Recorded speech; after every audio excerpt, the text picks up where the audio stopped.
प्रकृति में विरोधिता होती है, एक साहसी है और एक डरपोक है। और ऐसी जब प्रकृति विरोधी प्रकृति होती है तो ऐसी स्थिति में परिवार में फिर प्रतिस्पर्धा की भावना होती है, प्रतिद्वंद्वी एक दूसरे के हो जाते हैं। बाल्यावस्था में कुछ भी समझ में नहीं आता, उसी तकिए में दो बच्चे मिलकर के सो जाते हैं, किंतु जब उम्र बढ़ जाती है, युवा अवस्था आ जाती है, तब जो मन ग्रंथि रहित होता है, बहुत सारी ग्रंथियां वह बांधता चला जाता है, एकत्रित करता चला जाता है।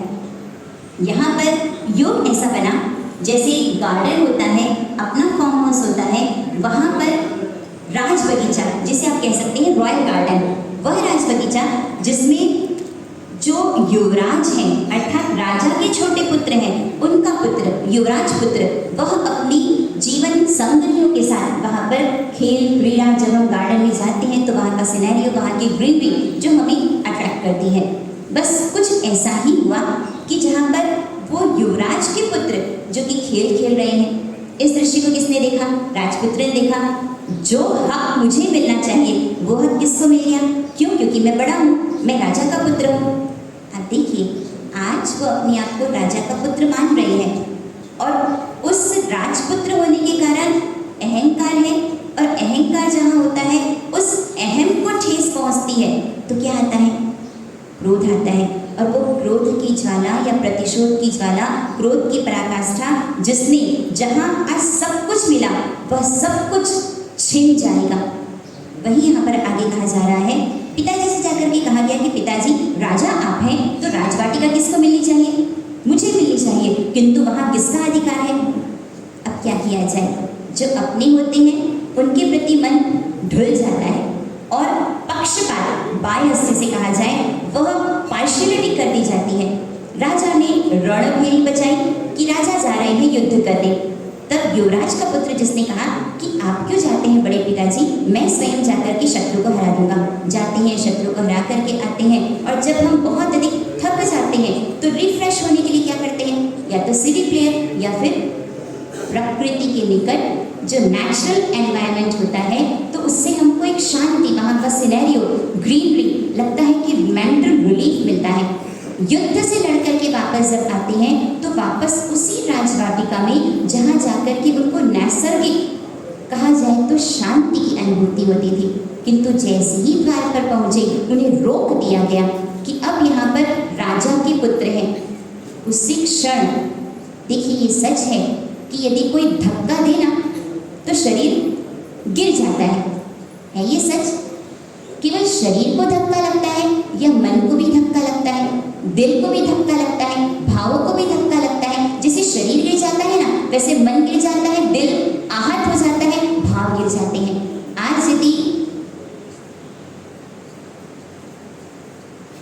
महात्मा गांधी, नाथूराम गोडसे, झांसी की रानी लक्ष्मीबाई, पृथ्वीराज चौहान, या जो भी, चाहे वो राजीव गांधी, संजय गांधी, ऐसा होता है कि जब अपनों के माध्यम से जहाँ कहा जाए विश्वासघात किया जाए, वो झांसी की रानी लक्ष्मीबाई जिसने जितनी विजय प्राप्त की, किंतु मृत्यु किसके कारण हुई? अपने ही जब बेगानी हो जाते हैं, अपनों के माध्यम से जब स्वार्थ के थप्पड़ पड़ते हैं, तब इंसान बुरी कदर से हिल जाता है। वह युवराज पुत्र जिसने सोचा, मेरे बड़े पिताजी जिनके लिए मैं अपनी जान हथेली पर रखकर युद्ध करने गया, किंतु उन्होंने क्या किया? अपने पुत्र को महत्व दिया और मुझे पराया समझा। जब कोई बहुत तीव्र लहर समुद्र में आती है, कितने समय तक टिक सकती है? वापस नीचे आती है। इसी तरह से कोई भी तीव्र तरंग यदि मन पे आती है, वह राग या तो द्वेष में बदल जाता है और या फिर वैराग्य में बदल जाता है। यह होती है अति से विरक्ति। अति सम्मान था बड़े पिताजी के प्रति, किंतु जब यह कहा जाता है कि पृथ्वी में दो सबसे बड़े पापी हैं, एक है कृतज्ञ, उपकार किया, जब हॉस्पिटल जाना था, डॉक्टर से आपका परिचय था, आपके टर्म्स थे, बार बार फोन करके आपने हमारी हेल्प ली, किंतु वो समय गुजर गया। अब क्या हुआ? उपकारों को भुला दिया गया। किसी के उपकार को भुलाना, यह कृतज्ञता बहुत बड़ा पाप होता है। कृतज्ञ और विश्वासघाती दुनिया में दो सबसे बड़े पापी जिन्हें कहा गया है। बहुत ज़्यादा मन को धक्का लगा, किंतु जाते जाते बल इतना ज़्यादा था, अब सोचिए, सिर्फ एक मुट्ठी का प्रहार किया और वृक्ष कबीज का वृक्ष जिसके सारे के सारे फल धड़ाम धरती पर गिर गए। और उस समय यह कहा गया, इतनी ताकत मेरे में है कि सामने जो मेरा शत्रु है मैं उसका मस्तक गिरा सकता हूँ। किंतु जयवीर सूत्र जिसमें हम कहते हैं लोक विरुद्ध चाव, अर्थात लोक विरुद्ध प्रकृति का त्याग, अर्थात लोक में निंदा हो, भाई ने भाई को मार दिया, चाहे वो भरत बाहुबली का किस्सा है, चाहे राम भरत का किस्सा है, भाई भाई को मारे तो लोक में निंदा होगी, लोक में हंसी उड़ाई जाएगी, इसलिए तुझे छोड़ देता हूँ। किंतु मेरा बल कितना था, वो राग वैराग्य में बदलता है, दीक्षा भी ले लेते हैं, दीक्षा लेकर के मासक श्रवण के पारणे मासक श्रवण की साधना कर रहे हैं। वो व्यक्ति हट गया, वो निमित्त हट गया, किंतु बताइए उस व्यक्ति के प्रति मन में जो द्वेष भाव है वो शांत हो गया क्या? सोच कर देखिए, वो घटना बीत जाती है, किंतु शांतिम शांति शांत, सुनिए ना ध्यान से, 10:15 से तो हलचल शुरू हो जाती है।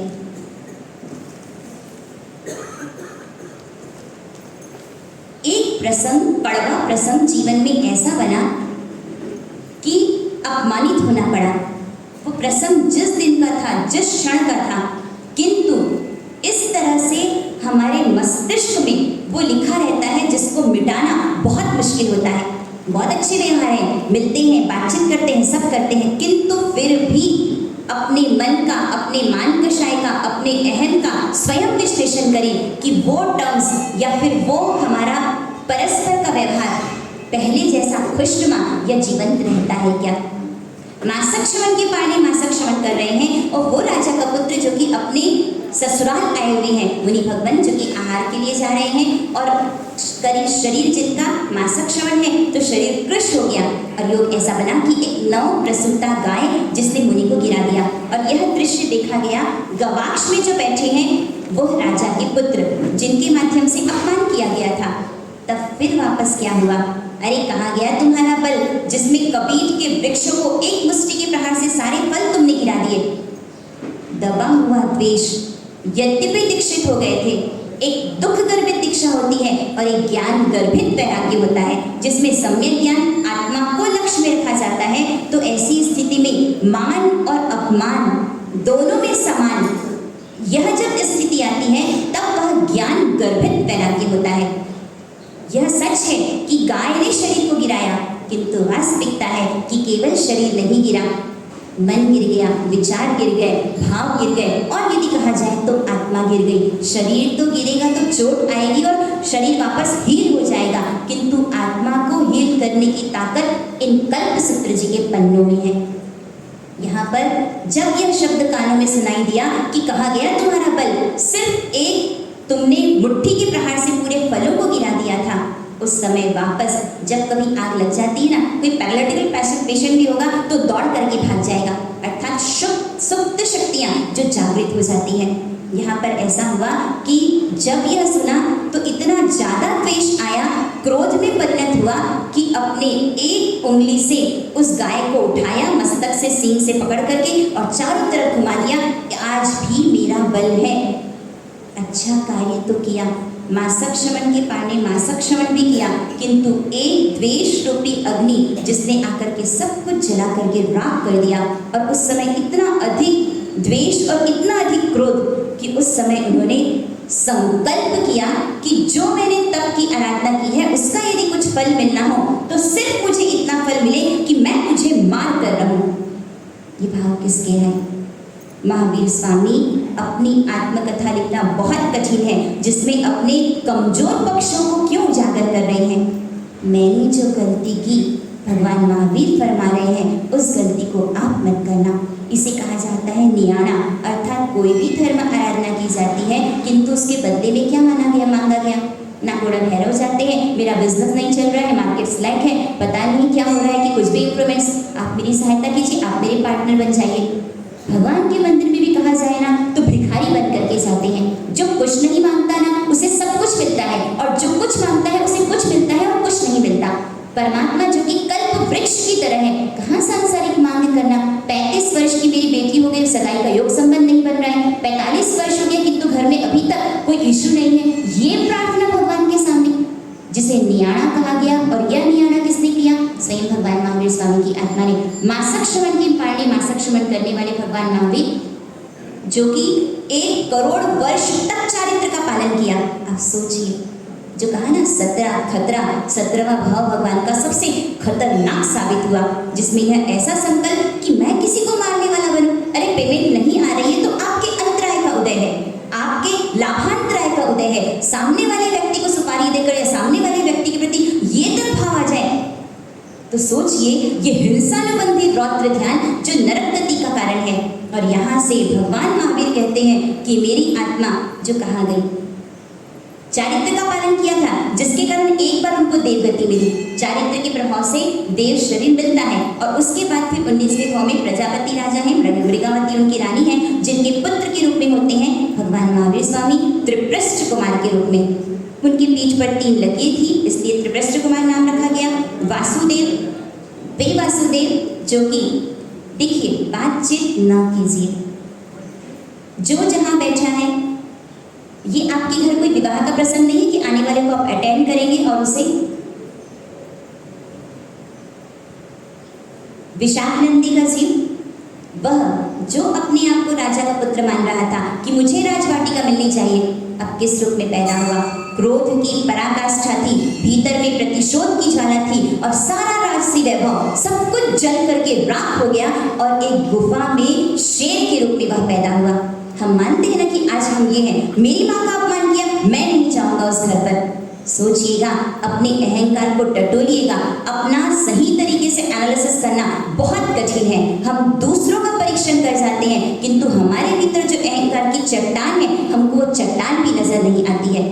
भले ना सामने वाला किसी भी ऊंचाई पर चला जाए, किंतु उस निम्न स्थिति को यदि हम नहीं छोड़ पाते हैं, इसका मतलब हम स्वयं को गर्त में लेकर के जाते हैं। जहां राजकुमार था, राजा का पुत्र था, अब देखिए कहां जाकर के पैदा हो गया। जहां सब कुछ क्रीड़ाएं थी राजसी, एकाकी गुफा में वह सिंह बनकर के पैदा होता है। और वह युवराज का पुत्र जिन्होंने दीक्षा ली थी, 1 करोड़ वर्ष तक चारित्र का पालन किया था, भगवान महावीर स्वामी की आत्मा, जो कि अब वासुदेव बनते हैं, त्रिपृष्ठ कुमार। और एक खेत है अश्वग्रीव नाम का, जहां पर अश्वग्रीव प्रति वासुदेव ने संकल्प किया था कि मैं तुम्हें मारूंगा। उस भाव में तो नहीं मार पाए क्योंकि मुनि जीवन था और न ही उतना उनका पुण्य बल था, किंतु अब यह जो गलत संकल्प किया था उसका उदय, वासुदेव मर करके नरक में ही जाते हैं। और यहाँ पर भगवान महावीर स्वामी की आत्मा जो कि वासुदेव बनती है। वृक्ष खेत की रक्षा राजा हर वर्ष किसी को भेजते हैं, वहां पे एक को परेशान किया था, यहाँ पर सिंह 12 वर्ष तक सबको परेशान करने वाला। संस्कार मल्टीपल होते चले जाते हैं, जैसे संस्कार हमारे भीतर होते हैं उन्हीं संस्कारों का गुणाकार होता है। स्वयं त्रिपृष्ठ कुमार जो कि जाते हैं, राजा से कहते हैं कि मैं जाकर के शेर से लड़ूंगा। वह राजकुमार भगवान महावीर स्वामी की आत्मा, जिनका कवच पहने हुए हैं, रथ पर हैं, हाथ में शस्त्र है, और देखा कि सामने सिंह क्या है, सिंह के पास कोई शस्त्र नहीं है, सारे शस्त्र उतार करके फेंक दिया और आवाज लगाई उस सिंह को। और यहाँ पर भगवान त्रिपृष्ठ कुमार, उनके साथ कौन है? जैसे भगवान महावीर के साथ स्वामी के साथ कौन है? गौतम स्वामी। तो ये गौतम स्वामी के जीव जो कि अचल बंधु के रूप में त्रिपृष्ठ कुमार के साथ में है। वे त्रिपृष्ठ कुमार जो कि जैसे फटा हुआ बहुत पुराना कपड़ा होगा, उसे फाड़ने में कुछ दम लगेगा क्या? इसी तरह से सिंह के 2 होठों को पकड़ करके चीर दिया और वह सिंह जो कि धड़ाम धरती पर गिरा। यदि कोई मरणासन्न होता है उसे शांत करना चाहिए, उसके भीतर जो द्वेष की भावना, और यह काम किसने किया? अचल बंधु ने। आप शांत हो जाइए, आप जैसे वन के राजा हैं उसी तरह से यह कौन है? यह नर राजा है। आप सामान्य व्यक्ति के हाथों से नहीं मरे हैं, शांत हो जाइए क्योंकि अब आपका अंतिम श्वास या अंतिम समय, प्राण निकल जाते हैं। और यह त्रिपृष्ठ कुमार जो कि प्रति वासुदेव को भी मारते हैं। किसको मारा था? जिसने पूर्व से संकल्प किया था, जिसके माध्यम से कि मैं तुम्हें मारने वाला बनूं, प्रति वासुदेव को भी मारते हैं। और ये त्रिपृष्ठ कुमार जो कि वासुदेव बन जाते हैं। जैसे जैसे पद बढ़ता जाता है वैसे वैसे मद लगभग बढ़ता चला जाता है। और इस मद के कारण राजा हैं, वासुदेव हैं, वासुदेव जो कि 3 खंड के अधिपति होते हैं। जैसे पूरा आपका ये विश्व है, ये तो सिर्फ एक खंड है, भरत खंड, ऐसे 3 खंड के अधिपति वासुदेव। यह कहा गया कि जब मुझे नींद आ जाए, बहुत छोटा सा प्रसंग है, बहुत सामान्य सी बात है, तुझे नींद आ जाए तो जो संगीत चल रहा है उसे बंद करा देना। नींद लग गई, किंतु जो द्वारपालक हैं, जो साथ में खड़े हैं, इतना सुमधुर स्वर लहरिया कि मन ही नहीं किया और वह ध्यान रहा ही नहीं कि आज्ञा का पालन। बीच में नींद खुलती है, क्या हुआ? मैंने कहा और तुमने किया नहीं। मैंने कहा था ना ये चीज यहाँ रहनी चाहिए, यहाँ ही रहनी चाहिए। मैं बहुत पंक्चुअल हूँ, मैं बहुत डिसिप्लिन हूँ, मुझे इधर उधर कुछ भी डिस्टर्बेंस फील नहीं चाहिए। सोचिएगा इसके कारण क्या आता है? हमारा ही अहंकार जो क्रोध को पैदा करता है, और वो क्रोध का उफान कहाँ तक गया, जिसे कहा जाए तो पराकाष्ठा तक चला गया। और इतना इतना इतना द्वेष, पद का अहंकार था, और उस पद के अहंकार के कारण क्या मिला? क्या किया? भगवान महावीर क्या फरमा रहे हैं कि उस शैया पालक, तेरे कानों को ये संगीत बहुत प्रिय थे ना, अभी तेरे कानों का इलाज करता हूँ। भगवान महावीर कह रहे हैं कि कहाँ संगम, जिसने 6 महीने तक मुझे उपसर्ग दिया और उसके प्रति भी एक क्षण के लिए मेरे भाव नहीं गिरे। इतना सुकोमल मेरा हृदय था, किंतु इस भाव में मैंने कितनी भयंकर भूल की, कितनी क्रूरता थी कि सोच भी नहीं सकते कि उबलता उबलता शीशा जो उस पुण्यहीन के कानों में मैंने डलवा दिया, तड़प तड़प करके वह मर गया। किसके कानों में डलवाया? किसको कष्ट दिया? हम किसी को कष्ट नहीं दे सकते। घूम फिर के वो वापस वहाँ पर आता है, हमारे पास ही आता है। यहाँ पर वासुदेव जो मर करके कहाँ जाएंगे बताइए? भगवान महावीर दूसरी बार कहाँ जा रहे हैं? जा सकते हैं, तीर्थंकर नरक में जा सकते हैं। तो हम भाभी के तीर्थंकर हैं, तीर्थंकर भी बन जाए, किंतु कर्म नहीं छोड़ेगा। जो परस्पर द्वेष होता है, परस्पर दुर्भावना होती है, हम किसी का बिगाड़ा नहीं करते, स्वयं स्वयं का बिगाड़ा करते हैं। भगवान महावीर स्वामी की आत्मा जो वहां से मर करके सबसे निम्नतम अर्थात 7वीं नरक में गई, और 7वीं नरक से निकलने के बाद कोई भी मनुष्य नहीं बन सकता। फिर वापस सिंह बनते हैं। सिंह बन करके क्या करेंगे? वही हिंसा, वही विराधना, वही प्राणों को प्रताड़ना। और फिर वापस मर के कहाँ गए? भगवान महावीर कह रहे हैं फिर वापस मर करके मैं कहाँ गया? नरक में गया। वहां से निकलते हैं और उसके बाद न जाने कितने छोटे छोटे छोटे छोटे भाव भगवान महावीर की आत्मा ने किए। कभी कीड़े के रूप में, कभी इंसेक्ट्स के रूप में, कभी इल्ली के रूप में, इतने सूक्ष्म निबोध के आदि भाव वो भगवान ने किए। और उसके बाद फिर धीरे धीरे कर्म खपाते खपाते खपाते अब यहाँ पर अकाम निर्जरा करते करते करते बहुत लंबे समय के बाद अब भगवान थोड़ा ऊपर उठते हैं। अब यहाँ से मीटर जो कि प्रोग्रेसिव रीडिंग दिखा रहा है, अब भगवान का क्या हो रहा है? ग्राफ ऊपर जा रहा है। 23वां भाव है जहाँ पर धनंजय राजा है, धानी नाम की रानी है, और उनके यहाँ पर भी माता ने 14 स्वप्न देखे। जैसा 14 स्वप्नों का आज जन्मवाचन का कार्यक्रम किया जाएगा। भगवान तीर्थंकर की आत्मा भी 14 सपने देखती है, और चक्रवर्ती की आत्मा, किंतु चक्रवर्ती की माता जो होती है उनके स्वप्न ब्लर होते हैं, धुंधले होते हैं। यहाँ पर भगवान महावीर स्वामी जो कि चक्रवर्ती बनते हैं, माता ने 14 स्वप्न देखे, उन्होंने चक्रवर्ती पद को प्राप्त किया।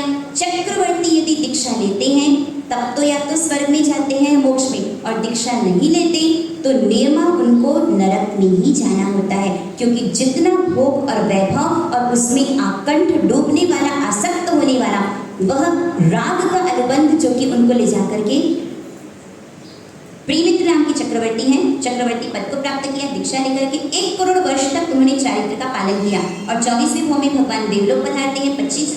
25वें भाव में कोई भी तीर्थंकर परमात्मा तीर्थंकर नाम कर्म का उपार्जन कितने भाव पूर्व करते हैं? 3 भाव पूर्व।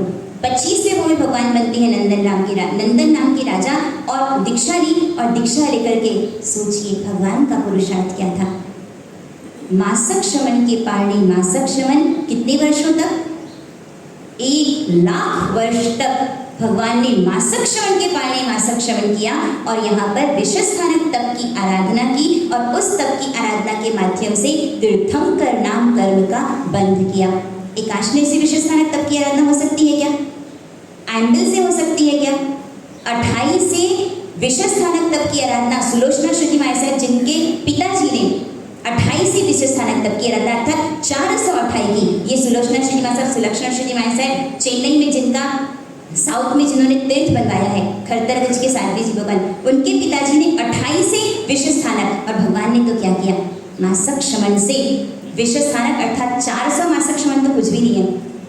1,00,000 वर्ष तक मासक श्रवण के पाणी मासक श्रवण किया। उसके पश्चात परमात्मा जो कि 10वें देवलोक में गए, जहाँ पर 20 सागरों की आयु वाले देव होते हैं, और 27 विधों में भगवान क्या हुए?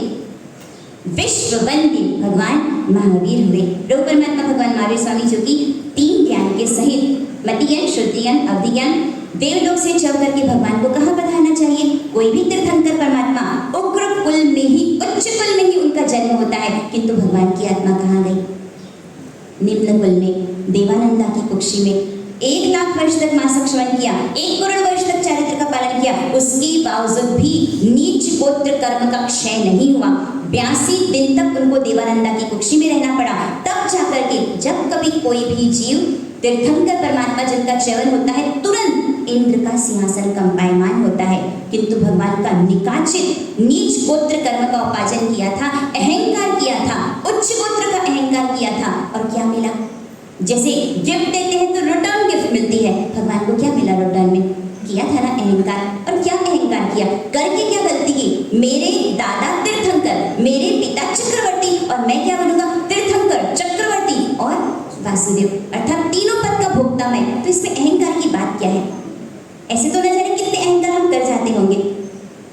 सोचिएगा, भगवान स्वयं फरमा रहे हैं 1,00,000 वर्ष तक मासक श्रवण किया, किंतु फिर भी नीच गोत्र कर्म का क्षय नहीं हुआ। मुझे ही अपमान मिलता है, मुझे जो सीट चाहिए वो मिल नहीं पाती। अरे भाई, तुम्हारे स्वयं के ही अपयश नाम कर्म का, नीच गोत्र नाम कर्म का निकाचित उदय चल रहा है, जिसके कारण चाहो कितना भी महत्व मांगने से नहीं मिलता है, महत्वपूर्ण बनने से मिलता है। महत्वाकांक्षा इतना इंसान कितनी भी कर ले, कितना भी एम्बिशियस हो जाए, किंतु वास्तविकता यह है कि वह स्वयं को ऊंचा उठा नहीं पा रहा है।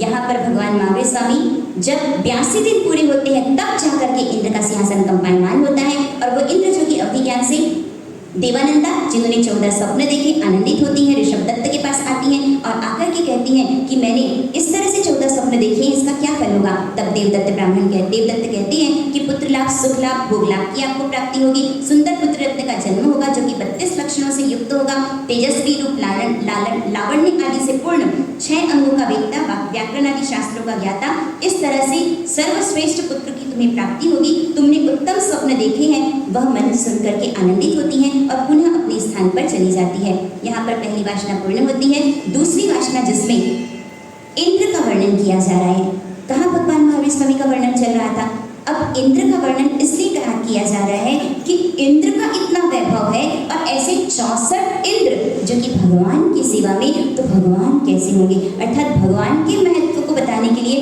किसका महत्व बताया जा रहा है? इंद्र का। वे इंद्र नमोत्थुनम सूत्र जो हम कहते हैं, जिसमें अरिहंत परमात्मा की स्तुति की जाती है, उसे शक्र स्तव कहा जाता है। क्यों? क्योंकि इंद्र को शक्र नाम का उनका सिंहासन होता है, जिसमें इंद्र बैठते हैं। देवों के राजा के नाम से देवराजा, हाथ में वज्र होता है इसलिए वज्रपाणी, और शत केतु यह नाम क्यों हुआ इसके लिए कहा है। जैसे कहते हैं ना, एक था राजा एक थी रानी, दोनों मर गए, बस ऐसा ही होता है। जन्म लेते हैं, जीवन जीते हैं और फिर मर जाते हैं।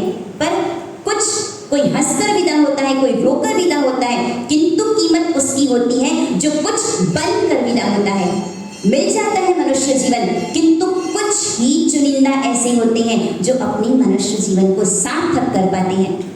यहाँ पर राजन है जो कि जितशत्रु हस्तिशुष नाम का नगर है, जहाँ पर कार्तिक से धन है, किंतु धन के साथ धर्म है, धनाढ्य है, प्रतिष्ठित है, किंतु सम्यक्तधारी है। परमात्मा, अरिहंत परमात्मा पर जिनकी पूर्ण श्रद्धा है, ऐसा नहीं कि ढुलकने लोटे की तरह कभी कहीं लुढ़क गए और कभी कहीं लुढ़क गए। बोलना नहीं चाहिए, किंतु फिर भी आप स्वयं इस बात को समझ लीजिए। सिर्फ एक अरिहंत परमात्मा, वह एक नगर जहाँ पर कैरिक नाम का एक तपस्वी आया, मासक श्रवण के पाणी मासक श्रवण कर रहा था, सब गए, कौन नहीं आया? मेरे पाणी का महोत्सव है, मैंने जुलूस का आयोजन किया है, साधर्मिक वत्सल, कौन नहीं आया? यह नोट डाउन किया जाता है। जैसे 32 दांत हो ना, एक दांत यदि नहीं हो तो बताइए चीज कहाँ जाती है? इतने आ रहे हैं, इतने सम्मान दे रहे हैं, देखो मैंने कहा था वो नहीं आएंगे और नहीं आए। अब देखना, मैं बताता हूं उनको। सवाल है कि तुम उनके यहाँ जाओगे, भले वो पिता हो भले वो मामा हो, जा करके बताओ तो उसके बाद फिर मेरे घर में तुम कदम नहीं रखोगे। क्या है ये? अहंकार है। और स्वयं भगवान महावीर स्वामी फरमा रहे हैं, गैरिक तपस्वी जो मासक श्रवण के पारणी मासक श्रवण कर रहा है, किंतु है वो अज्ञान तप। ज्ञान तप वहां यह नहीं देखा जाता कि कौन आया और किसने लिफाफा दिया। सिर्फ आत्मशुद्धि के लिए जो तप किया जाता है वह पंडित तप होता है। सब आए, सिर्फ एक नहीं आया। कौन नहीं आया? तो कार्तिक सेठ नहीं आया। क्यों नहीं आया? राजा आते हैं, निवेदन करते हैं कि आप मुझे पानी का लाभ दीजिए। अवश्य दूंगा, पर तब दूंगा जब कार्तिक सेठ की पीठ पर थान रख करके तुम मुझे पारना कराओ। तपस्वी था, श्राप का भय था, तेजोलेश्या कहीं मुझे भस्मीभूत न कर दे।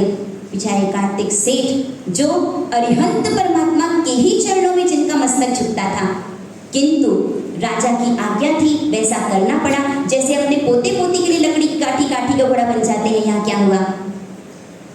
बनना पड़ा, पीठ झुकानी पड़ी। उस समय नाक पर उंगली रख करके कार्तिक सेठ को गैरिक तपस्वी ने किया, देख तूने मुझे मेरा अपमान किया था ना, अब देख तेरी नाक कहाँ जाई, कहाँ गई। कौन बोल रहा है? अब देखिए उनका क्या होगा। कार्तिक सेठ जिनको लगता है मैंने अपनी आत्मा का सम्मान नहीं किया ना, इस कारण आज मेरा अपमान हो रहा है, ये वही कार्तिक सेठ हैं नाग कुमार, जो कि शंखेश्वर की प्रतिमा जिनके पास थी, शंखेश्वर की प्रतिमा अलग अलग स्थानों पे गई। नाग कुमार रावतगिरी में जिन्होंने कार्तिक सेठ को ये प्रतिमा ला करके दी थी, और शावक की 11 प्रतिमा जिन्होंने 100 बार वहन की थी, वो कार्तिक सेठ जो कि 1000 पुरुषों के साथ मुनि सुब्रत स्वामी के पास दीक्षा लेते हैं, चारित्र का पालन करते हैं, और चारित्र का पालन करके वे पधार जाते हैं देवलोक में, और देवलोक के राजा इंद्र बनते हैं। और इनका क्या होगा? जो मासक श्रवण के पारणी किए हैं, मासक श्रवण क्या होगा उनका? वो भी देवगति जाते हैं। क्यों? क्योंकि तप के कारण देवगति मिलती है।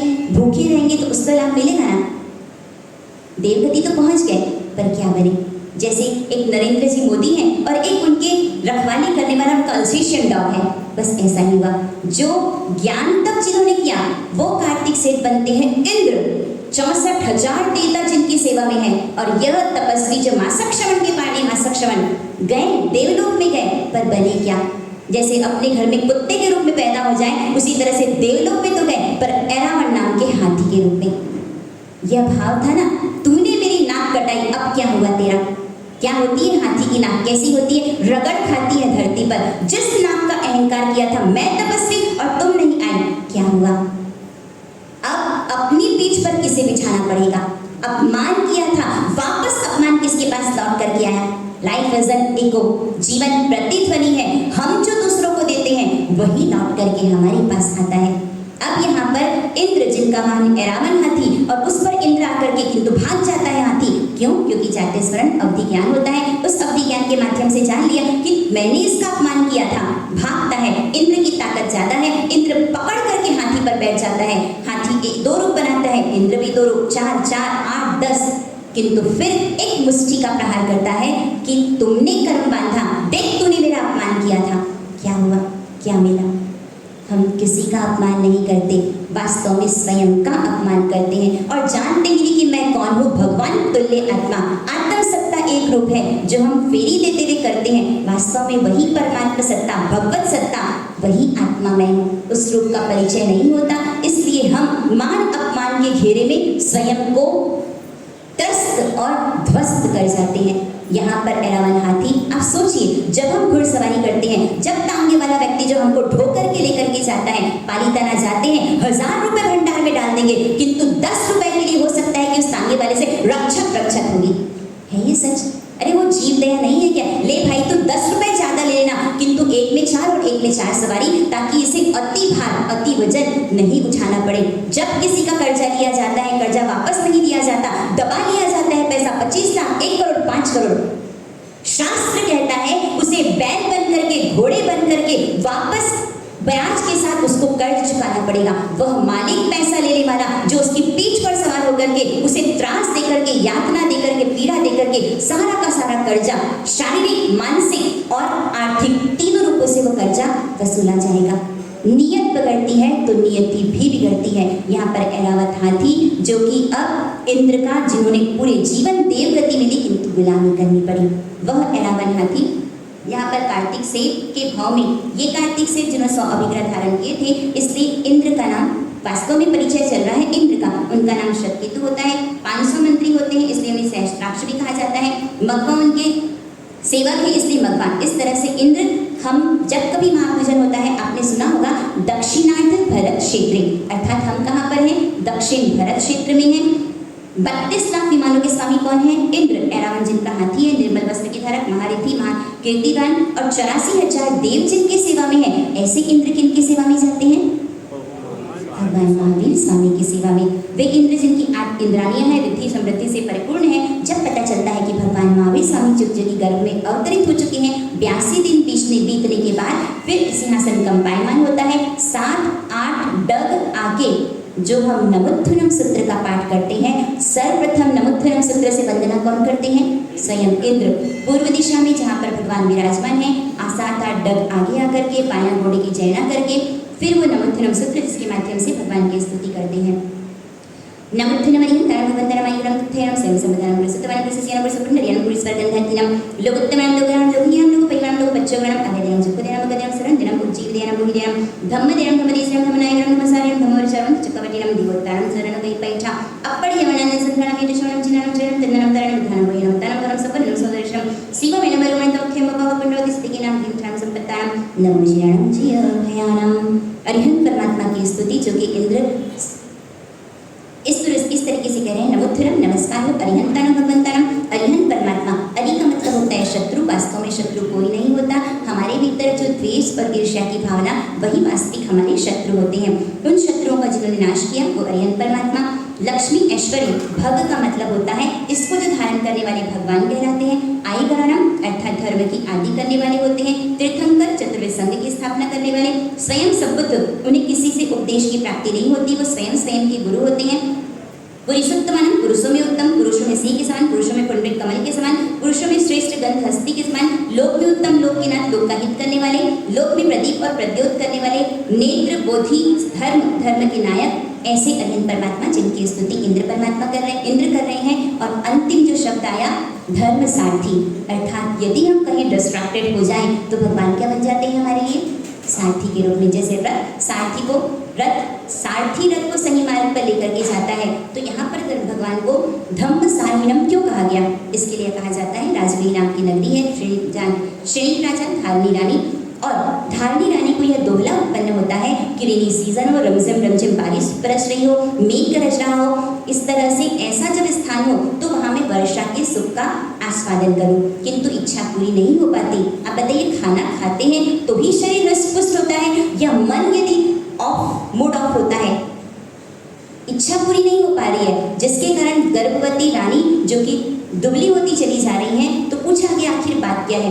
तब पता चला कि मैं चाहती हूँ कि वर्षा काल, किंतु ऐसा हो नहीं पा रहा है। अभय कुमार जिनके मित्र कौन है, हो सकता है कि यश से आपके फ्रेंड हो, पर अभय कुमार के मित्र कहाँ थे, देव उनका मित्र था, और मित्र की सहायता से आर्टिफिशियल इस तरह से वर्षा उनका दुहद पूरा हुआ, इसलिए पुत्र का नाम क्या रखा गया, मेघ गरज रहे हो, इसलिए पुत्र का नाम मेघ कुमार रखा गया। 8 कन्याओं के साथ विवाह होता है, बहुत अच्छे से जीवन चल रहा है, किंतु अचानक क्या हो जाता है, भगवान महावीर पधार जाते हैं, गलत हो जाता है ना।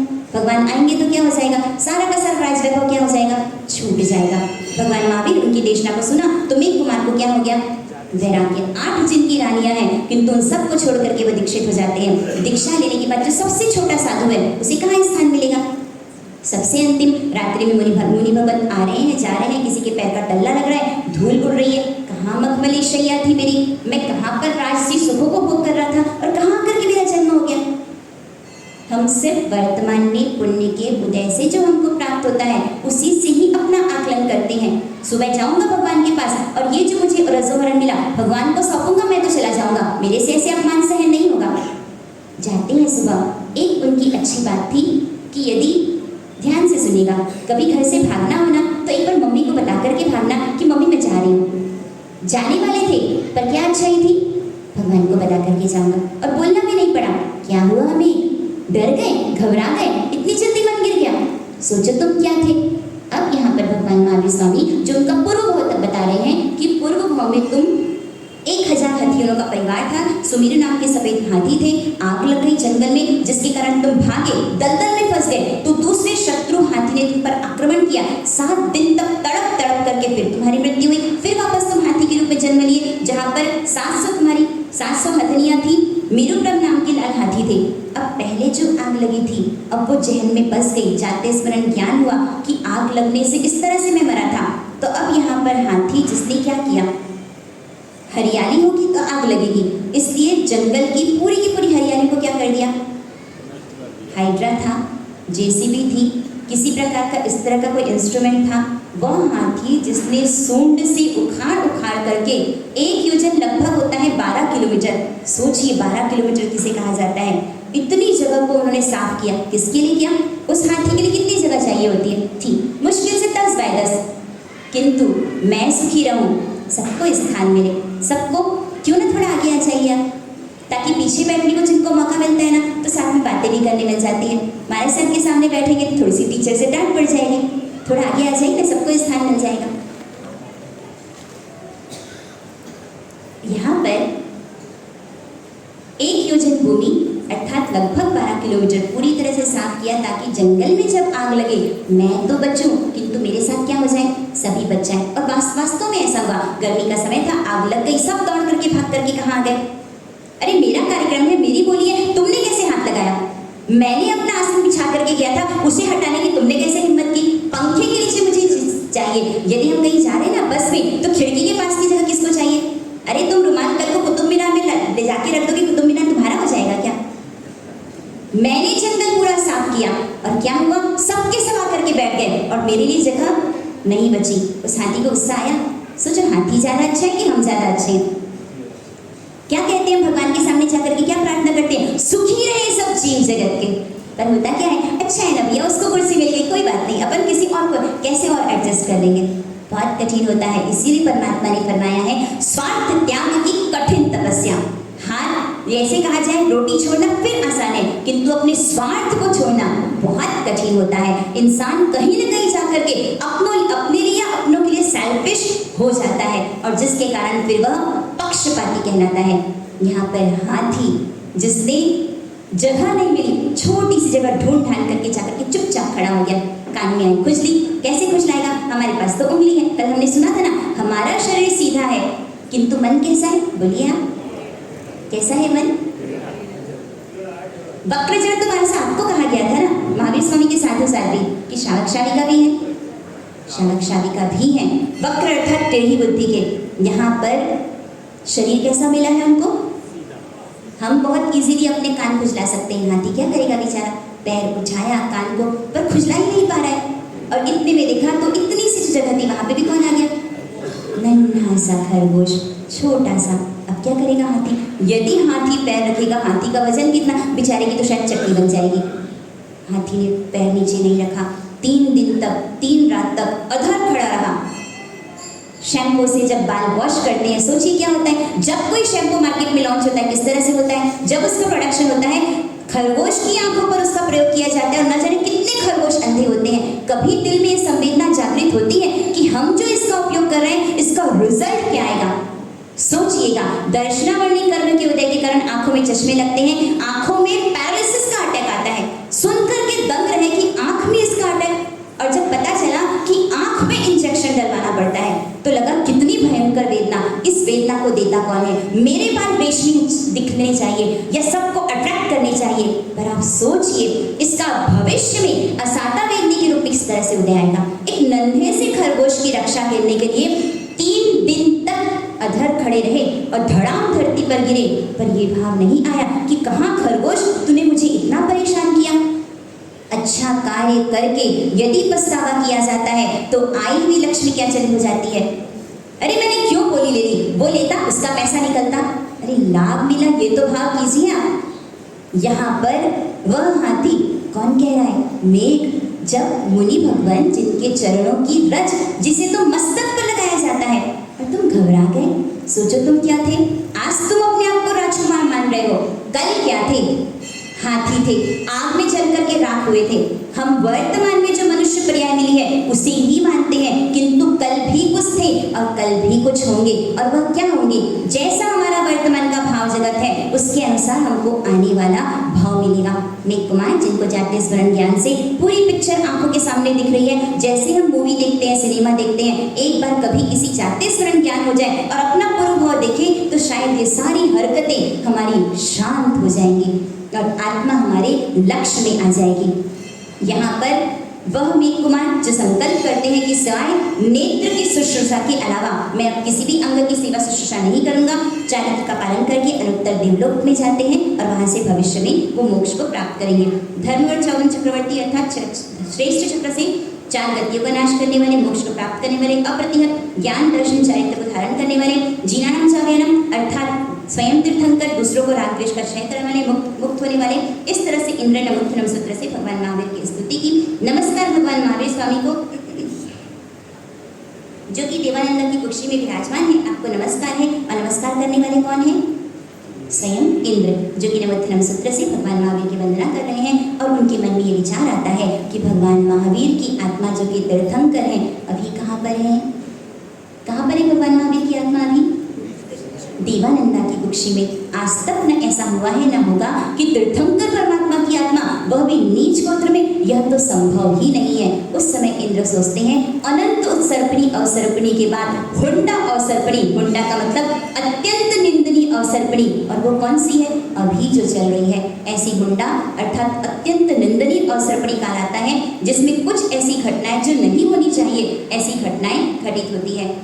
भगवान महावीर स्वामी जो कि देवानंद की कुक्षी में है, इसलिए ये हमारा आचरण है, हमारा यह आचरण है कि उनको तृष्णा महारानी की कुक्षी में उनको संक्रमित किया जाए। हरिंगमेशी देव को बुलाते हैं, आदेश देते हैं कि आज तक ऐसा नहीं हुआ, किंतु इसी अवसर्पणी काल में जैसे आप कहते हैं एक अमेजमेंट्स ऑफ द वर्ल्ड, उसी तरह से आपका ये सैनिज्म है ना, उसमें 10 अक्षरे अर्थात 10 आश्चर्य हुए, जिसमें 10 अक्षरों का वर्णन करते हुए कहा जा रहा है कि पहला आश्चर्य है जिसमें भगवान महावीर स्वामी जिनको केवल ज्ञान की प्राप्ति हो गई थी, किंतु उसके बावजूद भी गौशाले ने क्या किया था? तेजोलेश्या का प्रयोग। भगवान ने कह दिया था गौतम आदि सबको बोल देना गौशाला आएगा, कोई कुछ नहीं बोलेगा, कोई सामने नहीं आएगा, क्योंकि जब कोई क्रोध भी होता है तो सामने वाला शांत हो जाए तो फिर वो क्रोध शांत हो सकता है। किंतु आकर के जब उसने भगवान का तिरस्कार सहन किया जा सकता था क्या?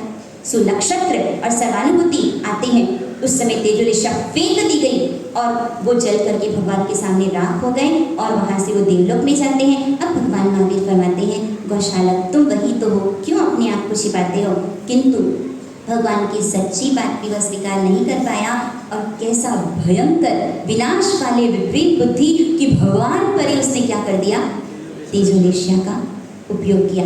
3 परिक्रमा देकर के तेजोलेश्या जो सीधा किसके शरीर में चली गई?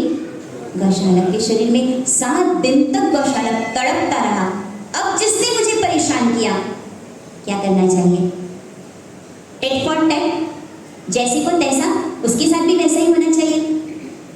सोचिए भगवान महावीर जिन्होंने अपने शिष्यों को भेजा, अंतिमति सोगति, अंत समय जैसे भाव होते हैं तो आने वाला भाव होता है। भगवान ने अपने शिष्यों को भेजा और गौशालक को समाधि मरण करवाया और वहां से गौशालक जो कि 12वें देवलोक में गया, चूंकि अंतिम समय अच्छा था, किंतु पूर्व का जो किया अनंत काल तक गौशालक जो अनंत वेदना को प्राप्त करेगा हर बार, चूंकि तेजोलेश्या के प्रभाव से जिसने मुनियों को जलाया था, जितने मुनि थे उनके मन को जलाया था, तो उसी आग में राख होकर के हर बार मरेगा। और करते करते अनंत काल के बाद, ये गौशालक का जीवन चरित्र जिसमें कहा जाता है अनंत काल के बाद जब उसकी आत्मा ऊपर आएगी, कभी न कभी तो तिरेगा, क्योंकि वो भव्य जीव है, और जब तिरेगा जब उसे केवल ज्ञान की प्राप्ति होगी, केवल ज्ञान की प्राप्ति के बाद पहली देशना में कहेगा कि कभी भी तीर्थंकर परमात्मा और साधु साध्वी की आशाधना नहीं करना।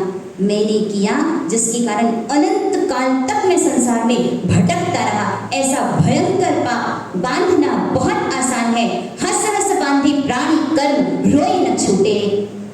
जो गलती मैंने की वो गलती कोई मत कीजिएगा। वो गौशालक जिसने तेजोलेश्या का उपयोग किया, जिसके कारण हमारे परमात्मा भगवान महावीर स्वामी 6 महीने तक भगवान को खून की दस्तें हुई और रेवती ने जो कोलापा बहराया, जिसके कारण फिर परमात्मा जिनका फिर स्वास्थ्य पुनः परमात्मा के मन पर कोई असर नहीं था, शरीर पर इस तरह से व्याधि जो कि अछेरा कहा गया। दूसरा अछेरा भगवान का गर्भापहार कल्याणक, जिसमें कि भगवान महावीर को देवानंदा की कुक्षी से कृष्णा महारानी की कुक्षी में संक्रमित किया गया। तीसरा अछेरा जो भी तीर्थंकर परमात्मा होते हैं वो क्या होते हैं? लेडीज फर्स्ट, पुरुष ही होते हैं। किंतु यह आश्चर्य था कि मल्लीनाथ भगवान क्या थे? स्त्री पर्याय क्यों मिलती है? माया के कारण। कपट के कारण, और इस माया से उन्होंने विश्वस्थानक तप की आराधना की थी। 6 मित्र थे, एक 7 मित्र मिलकर के जिन्होंने सोचा हम सब समान तपस्या करेंगे। अरे समान क्या, कुछ हटके होना चाहिए, कुछ डिफरेंट होना चाहिए। सोचिएगा इन भावों की नींव क्या होती है, उसमें भी अहंकार होता है कि मुझे ज्यादा प्रशंसा मिलनी चाहिए। ये मानकर शायद न जाने कितने नाटक जीव से करवाता है, अपने आप को मानता है पर वास्तव में हम परमानेंट वैसे हो नहीं सकते। यहाँ पर कुछ ज्यादा पाने का दिन है, आज तो मेरा सिर दुख रहा है, मुझे पालना नहीं करना है। माया से विश्वस्थानक तप की आराधना की, वो बहुत सूक्ष्म माया थी, इसे तो विस्तार से बताया जा रहा है। तीर्थन का नाम कर्म का बंध होता है। मल्लीनाथ के रूप में मानी 14 सपने देखते हैं मल्ली गौरी। जब युवा अवस्था में पहुंचते हैं तो पूर्व के जो 6 मित्र हैं, पहले मित्र थे, अब क्या है, वो सब एक साथ क्या चाहते हैं कि मल्ली हमारी जीवन संगिनी बने। उनको प्रतिबोध देने के लिए एक ऐसा मोहन गृह जिसमें मल्ली कुमारी हूबहू डिट्टो जैसी मल्ली कुमारी है, ऐसी स्टैच्यू बनाई गई। उसके ऊपर एक ढक्कन था, रोज एक और उसमें डाल दिया जाता था। 6 राजा जब एक साथ आते हैं, अब बताओ उस ढक्कन को खोला जाएगा तो क्या होगा, दुर्गंध आएगी।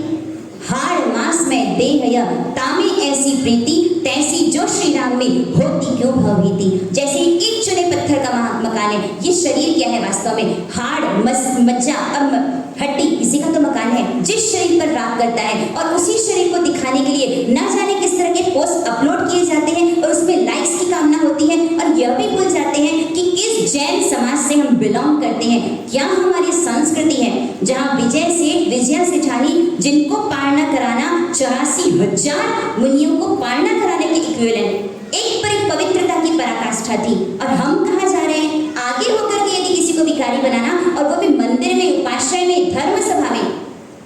सोचिए क्या वो भयंकर पाप नहीं है। मल्ली कुंवरी जो कि वासनात्मक जा रहे थे उनके मित्र, उनका आत्मा का उत्थान, मित्र होना बहुत आसान है, किंतु एज अ वेलफेयर फ्रेंड अर्थात कल्याण मित्र की तरह दूसरों की आत्मा का उत्थान कर सके। वास्तव में बोलना कड़वा लग सकता है किंतु उनका हित होता है। मम्मी भैया रात को 12 बजे तक भी घूमे तो आप कुछ नहीं बोलते, और मैं एक बार नहीं आऊं, बार बार मैं तो परेशान हो जाती हूँ आपके टिक टिक टोक टाक से। नहीं समझ पाते कि वो हमारे सुख के शत्रु नहीं है, हम भविष्य नहीं देख पाते हैं किंतु वो इस बात को देख पाते हैं। कल्याण मित्र की तरह दूसरों के लिए क्या किया मल्ली कुंवरी, 6 राजाओं को प्रतिबोध दिया, वो सभी दीक्षित हो जाते हैं। मल्ली कुंवरी जिन्होंने दीक्षा को स्वीकार किया, और दीक्षा लेने के बाद मल्ली कुंवरी जिस दिन दीक्षा लेते हैं उसी दिन उनको केवल ज्ञान की प्राप्ति होती है। और मल्ली कुंवरी की सभा में, केवल ज्ञानी की जो सभा होती है उसमें शांति जी भगवान आगे बैठते हैं, स्त्रियों की परिषदा आगे बैठती है। चौथा छेरा भगवान महावीर को केवल ज्ञान की प्राप्ति हुई, किंतु भगवान की देशना निष्फल गई। क्यों? क्योंकि वहां पे आदर्श शीर्षक नहीं था। क्यों नहीं था? हाँ, सिर्फ देवता थे। देवता समाई कर सकते हैं, देवता सुपात्र दान दे सकते हैं, किसी प्रकार का व्रत वचन खान कर सकते हैं क्या? हम नहीं थे, इसलिए भगवान की पहला देशना निष्फल गई, जो कि कछेरा हुआ। 5वां छेरा वासुदेव का मिलना। कभी भी वासुदेव नहीं मिलते, किंतु द्रौपदी जब राधा वेद की साधना अर्जुन ने की, कंठ में माला डाली अर्जुन के, किंतु 5 के कंठ में माला दिखी गई, अर्थात द्रौपदी जो कि 5 भरतारों की पत्नी होगी, किंतु फिर भी भविष्यवाणी की गई कि द्रौपदी क्या होगी, सती कहलाएगी। वह द्रौपदी जो कि पूर्व भाव ऐसा था कि मुनि भगवान को कड़वा तुम्बा, जिसका शाप, इसका इतना कड़वा रस कि यदि कोई खा ले तो मर जाए, किंतु सासू आएगी या जो भी, मुझे बहुत भयंकर रूप से प्रताड़ित होना पड़ेगा, तो सारा का सारा क्या कर दिया, मुनि को बहरा दिया। और जिसके कारण बहुत लंबे समय तक वह ब्राह्मणी, वह जो कि नरक तिर्यंज और एक बार सुकुमारिका नाम की युवानी शादी होती है, किंतु शरीर में दाह अग्नि का स्पर्श इतना ज्यादा कि उसने छोड़ करके भाग गया। रंग से शादी की तो वह भी छोड़ करके भाग गया। दुख गर्भित वैराग्य से दीक्षा लेती है। 5 व्यक्तियों को एक साथ एक ऋषिया के साथ देखा तो नियारा किया कि मुझे भी ऐसा सुख मिले, जिसके कारण 5 के साथ एक साथ उनका विवाह, किंतु यह कहा गया कि वो सती होगी। द्रौपदी जैसा आपने सुना है, नारायण कौन पधार गए, नारद मुनि, किंतु वह अव्रती थे, इसलिए द्रौपदी ने उनका सम्मान नहीं किया। तब नारद जी को गुस्सा आता है, मैं इसी मजा चखाता हूँ। पहुंच जाते हैं घाट की कंठ पद्मनाभपुर, वहां जाकर के लिखते हैं कपिल वासुदेव पद्मनाभ राजा को कि आप अपनी रानियों से संतुष्ट हो, किंतु आपने द्रौपदी को नहीं देखा। देव से उसका हरण करवाते हैं। द्रौपदी आंख खुलती है कि मैं कहाँ, तो देखा कि मैं तो कहीं और। 6 महीने तक तुम मुझे टच भी नहीं करोगे। कृष्ण और 5 पांडव वापस आएंगे। उस समय कुंती जाती है, कृष्ण को कहती है कि द्रौपदी दिख नहीं रही। अरे मैं इतनी रानियों को संभालता हूँ तो 5 पांडव मिलकर के एक द्रौपदी की रक्षा नहीं कर सकते? ये टॉन्ट का, व्यंग्य का, हंसी मजाक का समय नहीं है। देखो द्रौपदी कहाँ है। उसी समय नारद जी आते हैं, अरे वो तो है ही ऐसी अहंकारी है। समझ गए सारी शरारत किसकी है? नारद जी की है। पूछते हैं तुमने कहीं देखा है? हाँ, वो पद्मनाभ राजा के पास कोई ऐसी नारी को मैंने देखा है। तब वहाँ जाते हैं। वहाँ पहुँचने के बाद 5 पांडव, देखिए क्या कहते हैं 5 पांडव, यदि हम हार जाएं तो फिर श्री कृष्ण जी आप आना। श्री कृष्ण ने समझ लिया कि अपशकुन रूप वाणी कह रहे हैं। क्या कह रहे हैं? पता नहीं क्रैक कर पाएंगे कि नहीं, पता नहीं आईएएस क्लियर कर पाएंगे कि नहीं। इसका मतलब क्या हुआ? पहले से ही निगेटिव थॉट होगा तो उसे सफलता मिल पाएगी क्या? बोल करके गए थे यदि हम हार जाएंगे मतलब हारेंगे, और रणभेरी बजाई जाती है, सिंहनाद किया जाता है, श्री कृष्ण आते हैं, युद्ध होता है, और उस समय फिर युद्ध को जीतने के बाद वह राजा जो कि सती की, द्रौपदी की शरण स्वीकार करता है, जिसके कारण वह राजा फिर बच जाता है। उधर तीर्थंकर परमात्मा के पास बैठे हैं, अमरगंगा नगरी जहाँ पर, वहाँ के वासुदेव बैठे हैं। जब शंख की आवाज सुनाई देती है तो प्रश्न किया कपिल वासुदेव ने, क्या कोई दूसरा वासुदेव? ऐसा नहीं है, वहाँ भरत क्षेत्र का वासुदेव जो द्रौपदी को लेने के लिए आया है। जाते हैं, शंख बजाते हैं, मित्र आओ हम मिलेंगे, किंतु श्री कृष्ण कहते हैं हम बहुत सा मार्ग उल्लंघन कर गए हैं, अब हम वापस नहीं आ सकते। यह 5वां अछेरा। 6वां अछेरा कौशाम्बी में भगवान महावीर स्वामी का संवत्सरण हुआ था। तब सूर्य और चंद्र जो हम आकाश में देखते हैं, जैन ज्योग्राफी यह कहती है कि वह ग्रह जो है वह वास्तव में देवताओं का विमान है। भगवान के संवत्सरण में वो अपने मूल विमान से आए थे। एक अछेरा था।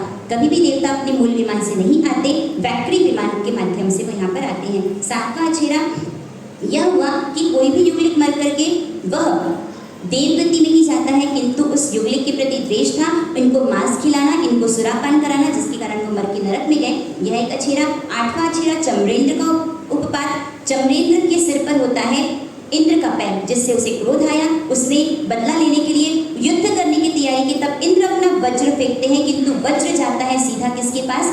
भगवान महावीर जिनकी परिक्रमा करता है, वह उनकी चरण की शरण को स्वीकार करता है। तब इंद्र ने उनको छोड़ दिया। 9वां अछेरा ऋषभदेव भगवान जब मोक्ष पधारे तो उनके 100 पुत्र थे। एक भरत को छोड़ करके 99 पुत्र और 8 भरत के पुत्र। इस तरह से 500 धनुष की उत्कृष्ट अवगाहना वाले 108 एक साथ मोक्ष पधारे। 10वां अछेरा नौवें तीर्थंकर सूर्यनाथ भगवान के मोक्ष पधारने के पश्चात, लंबे काल के पश्चात, ये एक समय ऐसा था जब साधु धर्म का विच्छेद हो गया था और लोग असंयति की पूजा करने लगे थे। इस तरह से ये जो 10 अछेरों का वर्णन, जिसमें अछेरा था कि भगवान जो कि निम्न कुल में उत्पन्न हुए थे, उस समय फिर हिरण्यकशिपु देव को कहा गया आप जाइए और गर्भ संक्रमण का कार्य कीजिए। हिरण्यकशिपु जो कि ईशान कोण से वहाँ पर पहुँच जाते हैं जहाँ पर माता है। असार पुद्गलों को ग्रहण करके असार पुद्गलों का त्याग किया, सार पुद्गल को ग्रहण करके जहाँ भगवान महावीर स्वामी उनको हस्त संपुट में ग्रहण करके तृष्णा माँ जहाँ सो रही है वहाँ उन्हें स्थापन कर दिया गया। जिस दिशा से आते वहाँ चले जाते हैं। इंद्र ने अत्यंत सम्मान किया हिरण्यकशिपु देव का।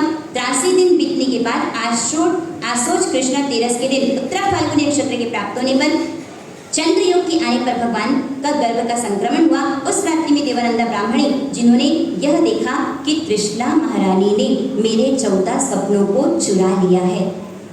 चोरी पाप है कि पुण्य है? क्या है? क्या ऐसा हुआ कि देवानंदा ब्राह्मणी, देवानंदा जिनकी कुक्षी में भगवान महावीर स्वामी आए और फिर वापस वहां से चले गए? बता सकते हैं इसका कारण क्या है? देरानी और जेठानी। देवानंदा जेठानी थी और तृष्णा देरानी थी। जेठानी ने देरानी के रत्नों को चुराया। वो रत्न लेकर के जा सकी क्या? किंतु भगवान महावीर जैसे रत्न जो उनको प्राप्त नहीं हो पाए, और वो भगवान महावीर जो कि देवानंदा से कहाँ पधार गए? तृष्णा महारानी। अब वो तृष्णा महारानी जो कि अब तीसरी वासना यहाँ पर प्रारंभ होती है, जिन्होंने 14 स्वप्न देखी। तृष्णा महारानी जहाँ पर है वहाँ पर बहुत ही सुंदर उनका भवन, जैसा इंटीरियर डेकोरेशन करवाते हैं उस तरह से पूरा वर्णन इसमें आ रहा है कि बहुत ही मखमली शैया है। माता ने 14 स्वप्न देखे और उन 14 स्वप्नों को देख करके वो पहुँच जाती हैं सिद्धार्थ महाराजा के पास कि मैंने बहुत अच्छा सपना देखा। सिद्धार्थ महाराजा जो कि अत्यंत आनंदित होते हैं, प्रसन्न होते हैं और कहते हैं कि आपको पुत्र लाभ, भोग लाभ, सुख लाभ की प्राप्ति होगी। युवावस्था में पराक्रमी महाधानी ऐसा राजाधिराज आपका पुत्र होगा। वापस इन स्वप्नों को सुन करके तृष्णा महारानी बहुत अधिक आनंद, बहुत अधिक प्रसन्नता होती है। तब बताइए हमारी स्पीड कैसी होती है? स्लो। मंद या सुपर फास्ट एक्सप्रेस जैसी क्या होती है? यहाँ पे कल्पसूत्र जी में ये पंक्तियाँ आ रही है कि राजहंसी की तरह गज गति से हमारे शरीर की चाल भी हमारे व्यक्तित्व को बताती है कि किस तरह से हमारे भावों की स्थिति है। वह अत्यंत आनंदित तृष्णा माता जो कि राजहंसी की तरह गज गति से वापस अपने स्थान पर चली जाती है। मैंने बहुत अच्छे सपने देखे हैं। जब कोई अच्छा स्वप्न आए तो क्या करना चाहिए? सो जाना चाहिए क्या? यदि सो जाते हैं तो उन स्वप्नों का फल नहीं मिलता है। तीसरी वासना यहाँ पर संपूर्ण होती है। चौथी वासना जैसे सिद्धार्थ राजा आदेश देते हैं कि पूरे नगर को साफ कराइए, गोबर से लिपाइए, सुगंधित जल का छिड़काव करवाइए। इसमें देखिए क्या लिखा है। यदि आपके घर का कोई नौकर होगा, मेड सर्वेंट होगा, तो उसे क्या कहेंगे? क्या कहेंगे? कौटुंबिक पुरुष लिखा है। नौकर को नौकर नहीं कहा गया, अर्थात मेरे ही कुटुंब के ये सदस्य हैं, मेरे ही परिवार के सदस्य हैं। जो चाय पत्ती बची है ना, उसमें पानी डाल दो, उबाल करके दे दो, उसे चाय सर्व कर दो। जो कनकी चावल है उसका चावल बना करके दे दो, थोड़ी सी दाल, झमका झोल पानी। कौटुंबिक पुरुष अर्थात जैसा मेरे कुटुंब के साथ व्यवहार है, उनकी यदि निगेटिव वाइब्स मिलेंगी तो आप फल फूल पाएंगे क्या? दुनिया में हम लाखों हजारों का दान करें, पर हमारे जो आश्रित हैं वो यदि हमारे से संतुष्ट नहीं है, उनको मानसिक साता, मानसिक शांति या मानसिक राहत नहीं है, तो उनकी बद्दुआ भी प्रश्न चिन्ह होता है हमारी उन्नति पर। वे कौटुंबिक पुरुष आकर के कहते हैं कि आपकी आज्ञा का पालन कर दिया गया है। प्रातःकाल शैया से उठ करके अनेक प्रकार के व्यायाम करते हैं। उसके पश्चात फिर स्नान आदि करके मालिश, सहस्त्रपिक आदि से मालिश आदि करके फिर जिस तरह से श्रृंगार आदि किया जाता है और इस तरह से 16 श्रृंगार सज करके सभा मंडप में आते हैं, जिनके साथ अनेक गणनायक, दंडनायक, इस तरह से अनेक परिवार से युक्त होकर के सिद्धार्थ राजा जो कि सभा मंडप में आते हैं। स्वप्न पाठकों को बुलाया जाता है और वो स्वप्न पाठक आकर के सिद्धार्थ महाराजा जिनको आशीर्वाद देते हैं, उस समय कहा जाता है कि इस तरह से रानी ने 14 सपने देखे हैं, तो उसका फल क्या प्राप्त होगा। बहुत सारे स्वप्न पाठक हैं, मैं बोलूं, क्या होगा? अव्यवस्था हो जाएगी। सबने मिलकर के एक को नेता चुना और वह नेता जिन्होंने सिद्धार्थ महाराजा को कहा कि आप कृष्णा महारानी जिन्होंने बहुत ही उत्तम स्वप्न देखे हैं और उन स्वप्नों का फल, जैसा कि हमारा स्वप्न शास्त्र है 42 स्वप्न। अब देखिए स्वप्न शास्त्र अर्थात जो हम स्वप्न देखते हैं उसका क्या रिजल्ट हमको मिल सकता है।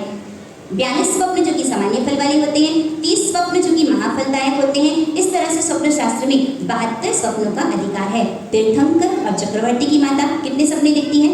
14। किंतु चक्रवर्ती की माता के स्वप्न थोड़े से धुंधले होते हैं। वासुदेव की माता जो कि 7 महास्वप्न, बलदेव की माता 4 स्वप्न और राजा की माता जो कि 1 स्वप्न देखती है। बताइए हम कितने स्वप्न देखते हैं? 1, 14, 15, 50, 100 कितने स्वप्न देखते हैं? तीर्थंकर की माता 14 सपने देखती है और हम कितने देखते हैं?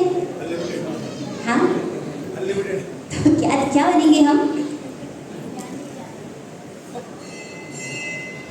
कृष्णा देवी जिन्होंने 14 सपने देखे हैं, उन सपनों का लाभ क्या होगा? द्रव्य का लाभ होगा, सुख का लाभ होगा, पुत्र का लाभ होगा, राज का लाभ होगा, महाभाग्यवान पुत्रवान होगा, कोमल हाथ पैर वाला, संपूर्ण पंचेंद्रिय शरीर वाला, वह या तो चक्रवर्ती राजा होगा या फिर वह तीर्थंकर होगा। इस तरह से 14 निर्मल स्वप्न जो आपने देखे हैं। अब यहाँ पर जो अनलिमिटेड स्वप्न हम देखते हैं, तो कौन से स्वप्न सफल होते हैं और कौन से निष्फल, यह कहा जा रहा है। देखिए बहुत अधिक हंसी मजाक करके कार्ड्स खेले, खूब आनंद का माहौल बना और फिर सो गए। अति हास्य करके बहुत अधिक यदि कोई दुखी है, असमय पति की मृत्यु हो गई, आंसू गिरते जा रहे हैं और नींद आ रही है, ऐसी स्थिति है। बहुत अधिक गुस्से में यदि कोई सो जाता है या अति उत्साह या अति घृणा का वातावरण, उस समय जितने स्वप्न आते हैं उसे निष्फल कहा गया है। भूख लगी है, प्यास लगी है, क्या होता है? संवत्सरी के दिन रात को सपने कैसे आते हैं? सीरा मुंह पापड़। तो ये सपना कैसा है? सुबह जाएंगे तो हमको तैयार क्या मिलेगा? ये स्वप्न को भी निष्फल जानना। लघु नीति बड़ी नीति की यदि बाधा है तो भी जो स्वप्न आता है उसको निष्फल जानना। यदि रात में पहले प्रहर में अर्थात 3 घंटे के बीच में जो स्वप्न देखा जाता है उसका फल 1 साल में मिलता है। दूसरे प्रहर में यदि सपना देखते हैं तो 6 महीने में उसका फल मिलता है। तीसरे प्रहर में देखते हैं तो 3 महीने में उसका फल मिलता है। चौथे प्रहर में देखते हैं तो उसका फल 1 महीने में मिलता है और अंतिम 48 मिनट्स में यदि देखते हैं तो उसका फल 10 दिन में मिलता है। और सुबह सूर्योदय में यदि स्वप्न देखते हैं तो उसका फल तत्काल प्राप्त हो जाता है। और जाकर के सीधा चेहरे किसको देखते हैं, न जाने किसका चेहरा देखकर आज उठे।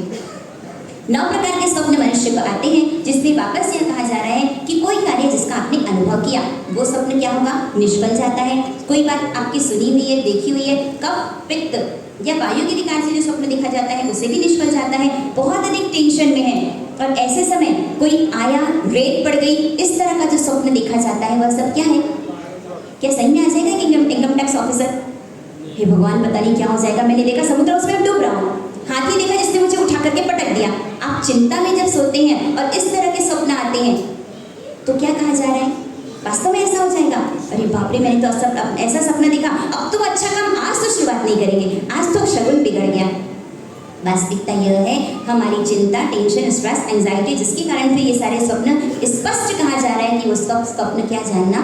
निष्फल जानना। केवल 3 प्रकार के स्वप्न ऐसे हैं, धर्म के प्रताप से, पाप के प्रभाव से और किसी देव की सहायता से।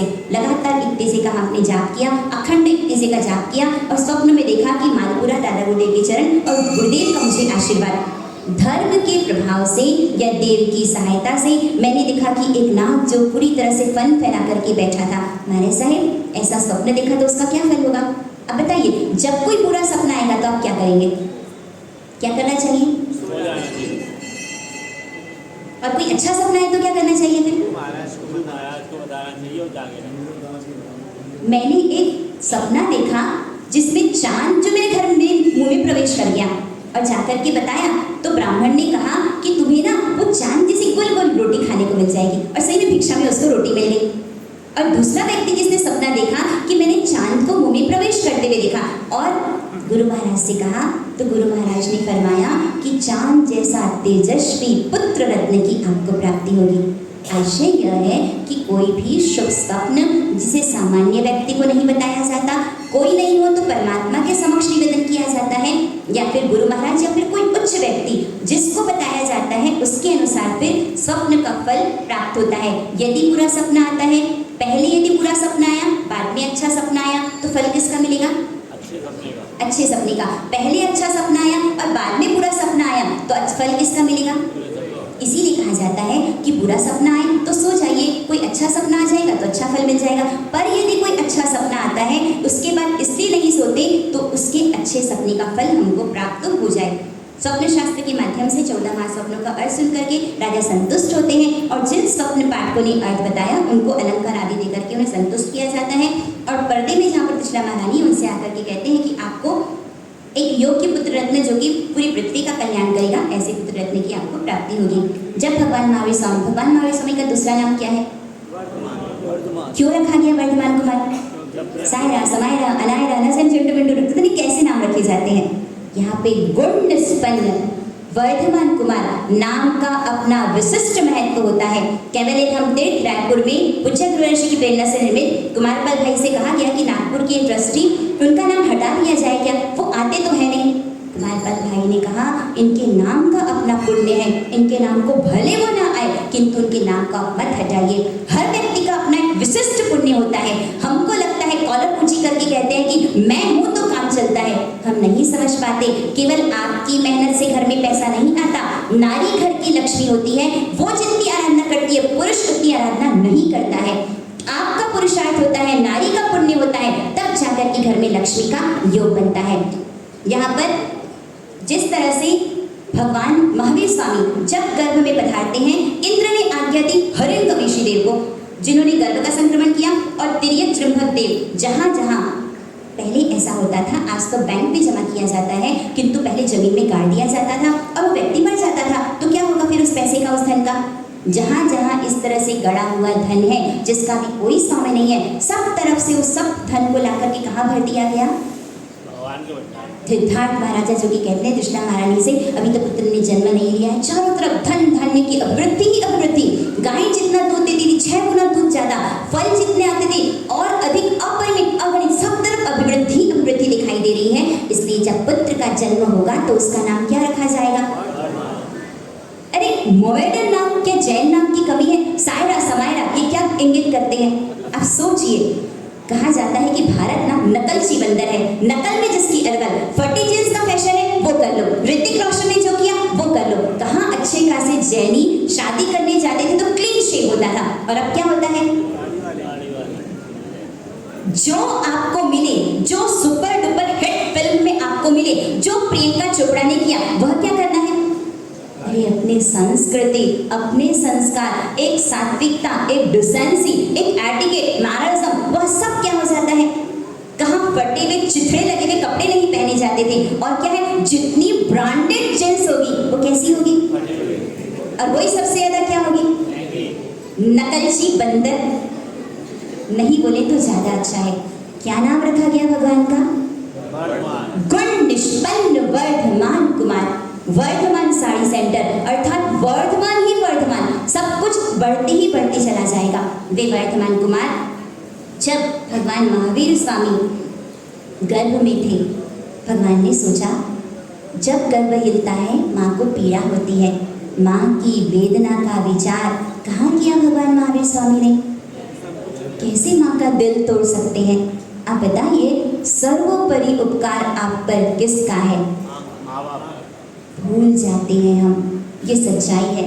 जो माँ बाप का दिल तोड़े या दिल दुखाए, बहुत मुश्किल है भविष्य में उसकी उन्नति पर प्रश्न चिन्ह है। यहाँ पर गर्भ में माँ की वेदना का विचार किया कि यदि मैं स्थिर हो जाऊं तो माँ को पीड़ा नहीं होगी। वो तो स्थिर हो गए, पर माँ को क्या हुआ? हे भगवान, मेरा गर्भ गिर गया, फिर गया, चल गया, पता नहीं क्या हो गया, गल गया, मैं कैसी पापिनी, मैं कैसी अपराधिनी, हे देव तूने मेरे साथ यह क्या कर दिया? इतना चिंतामणि रत्न, इतना सब कुछ दिया और सब तूने छीन लिया, कैसे मेरा भाग्य, मैंने क्या किया? इस तरह से दुखी हो जाती है, रोने लग जाती है। माँ का वात्सल्य, माँ की ममता, वो माँ का दिल ही जानता है कि माँ जहाँ पर रजाई में छिप करके आंसू गिराती है, किंतु पुत्र के सामने अपनी वेदना को व्यक्त नहीं करती कि तेरी जीवन संगिनी ने मुझे क्या सुनाया। वो माँ का दिल जो हर कोई जान नहीं सकता, समझ नहीं सकता, पढ़ नहीं सकता। माँ तूने तीर्थंकरों को जना है, यह सारा संसार तेरे ही दम से बना है, तू ही पूजा, तू मन्नत है मेरी, तेरे चरणों में जन्नत है मेरी। ऐसी माँ के चरण स्पर्श किए बिना क्या दिन की शुरुआत हो सकती है? ऐसी माँ, पहले माँ जिसे कहा गया मातृ पितृ अर्चनम, हमारा धर्म संग्रह ग्रंथ कहता है पहले माँ की पूजा, फिर चक्रेश्वरी देवी की पूजा। पहले माँ पिता वो हमारे भगवान है और उसके पश्चात फिर परमात्मा। यदि पहली सीढ़ी को प्राप्त नहीं कर पाए तो कैसे आप ऊपर चढ़ पाएंगे? भगवान महावीर स्वामी जिन्होंने सोचा कि माँ को वेदना ना हो, पर माँ को कितनी वेदना। सखियाँ पूछती है, बताओ तो हुआ क्या, क्यों इस तरह से रुदन कर रही हो? कहते हैं रोते रोते मुंह से शब्द नहीं निकल पा रहे हैं, बेहोश हो जाती है, शीतल जल का छिड़काव किया जाता है और कहती है पता नहीं मैं से कैसा भयंकर मैंने पाप किया होगा, किसी के गर्भ को गिराया होगा, किसी का एबॉर्शन कराया होगा, वो गाय का बछड़ा जो गाय का दूध पी रहा होगा मैंने उसका वियोग कराया होगा, गरम गरम उबलता पानी जो कि चूहे के बिलों में डाल दिया होगा, पक्षियों के जो अंडे होते हैं उसका नाश किया होगा। संडे हो या अंडे, क्या कहा जाता है, क्या होता है अंडे खाने में? नॉन फर्टिलाइज्ड एग्स होते हैं। जैसे पेड़ में फल उगता है वैसे अंडा मिलता है, क्यों नहीं खा सकते? पेस्ट्री खाते हैं उसमें एग होता है, पूछते हैं कि वो एग है? कर रहे हैं गलती।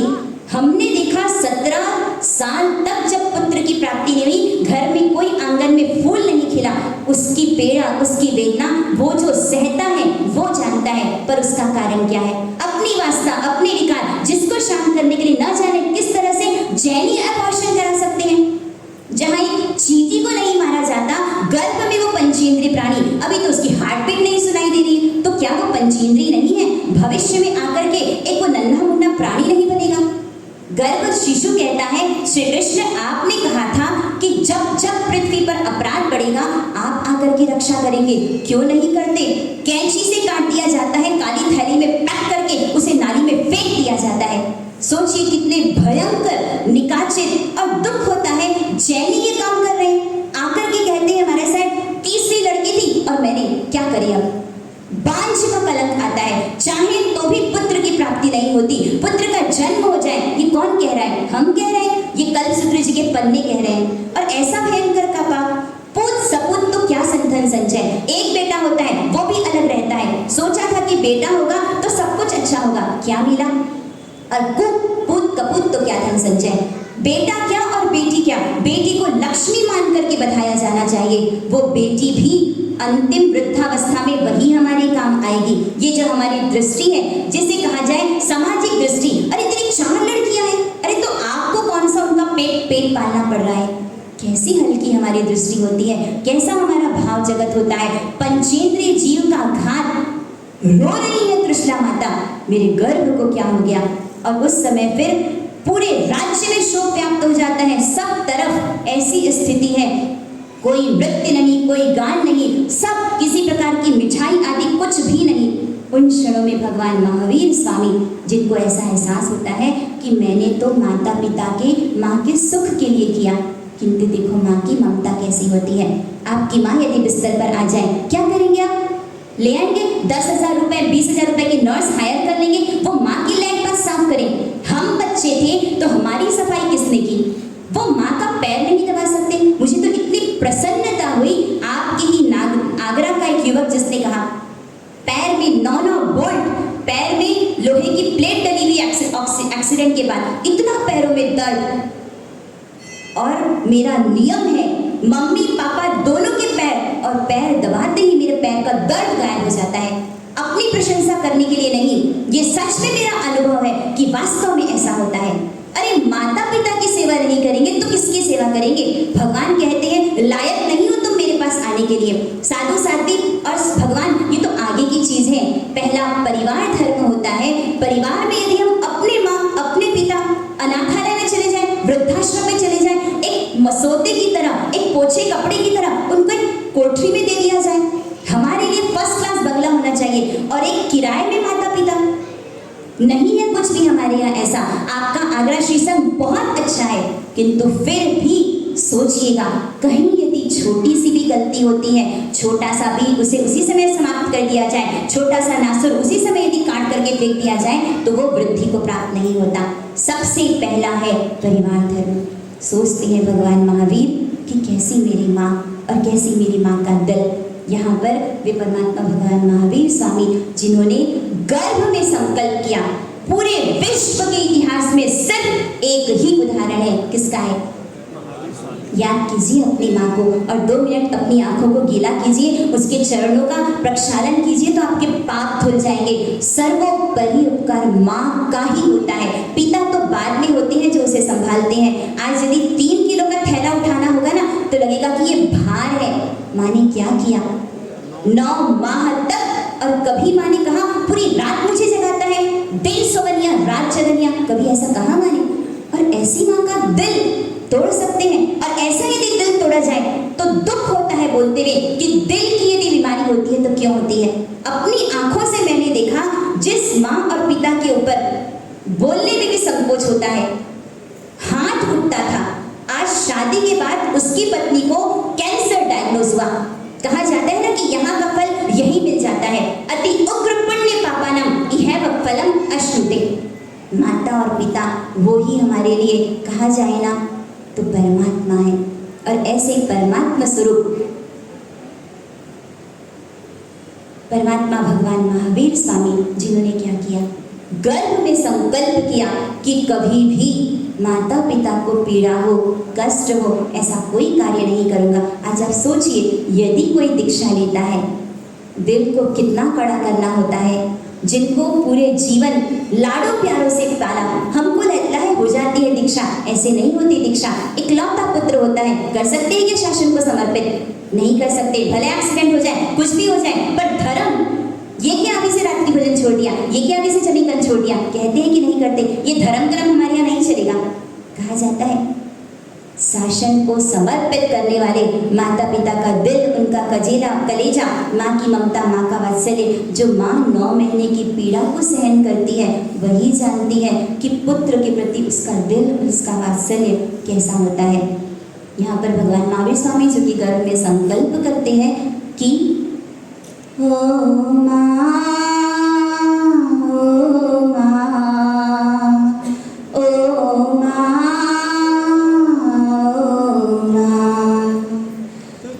जो दुनिया है ये वन है कांटों का, तू फुलवारी है। हो माँ, बोलिए आप, है ना सबकी माँ, बोल सकते हैं ना, माँ के लिए तो बोल सकते हैं, बोलिए हो माँ, हो माँ, तो कितनी प्यारी प्यारी है, भोली भाली है। ओ माँ, ओ माँ, ओ माँ, दुख लागे है माँ तोरी अखियाँ, दुख लागे है माँ तोरी अखियाँ। मेरे लिए जागी है तू सारी सारी रतियाँ, मेरी निंदिया पे तेरी निंदिया भी तू निवारी है। ओ माँ, ओ माँ, ओ माँ, प्यारी माँ। त्रिशिला माता है, कक्षी रत्ना है, मूरत ममता है। त्रिशिला माँ, वीरा माँ, त्रिशिला माँ, वीरा।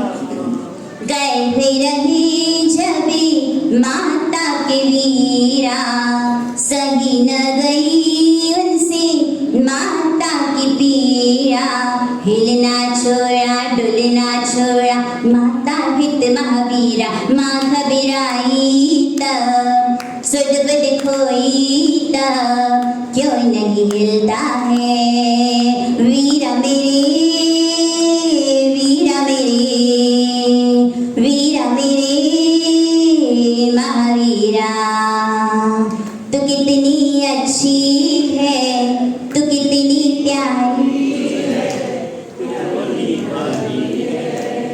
हो माँ, हो माँ, हो माँ, प्यारी माँ।